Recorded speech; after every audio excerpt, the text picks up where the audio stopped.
We've added a toggle to turn Conway's Game of Life on or off inside of const macros by system within the Conomic section. Within the Conomic procedure enumerations, we've added a new handle for Conomic Conways. It's number 28, and it's going to be a Conway's Game of Life toggle. So this is identifying a block of code that's going to toggle Conway's Game of Life on and off.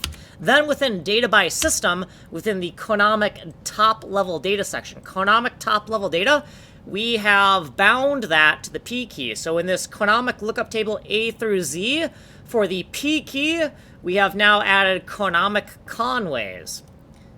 Within the Conomic function section, within Conomic EVT key, which listens to keyboard events fed to it by the keyboard master, within the terminal key section, we have added this block of code right here. So if the enumeration procedure is equal to Conomic Conways, we're going to do this Conway's Game of Life toggle. So if Conway is on, we turn it off, we yell at the user. If Conway's is off, if Conway's is on, we turn it off, we yell at the user. If Conway's is off, we turn it on, but we don't yell at the user because we're going to see things morph and change. We don't need an alert message. But here we're just going to see a frame rate increase, so it's better to alert that we've actually turned it off. Okay, so if it's neither on or off, it's some type of undefined bullshit, we're going to throw this custom error message right here to identify the offending code. And then inside a client game, within the top-level client game tick function that kind of binds all of our update functions together, we modified this line slightly. So now Conway's on needs to be greater than equal to 1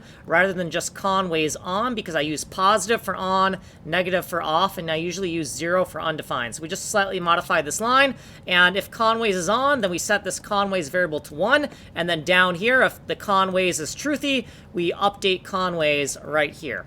And this is what we did in the previous video. This is our previous footnote. We have our footnotes for this video, and then we have what we did in this video. So like, subscribe, send money in the mail. If you want a longer explanation, go here. We do not have time here. Like, subscribe, send money in the mail. I'm Kanji Coder. I'm working on Atomic Ivy MMO, a fully destructible fractal geometry bomb game using vertical, horizontal, and 4-way proximity mines.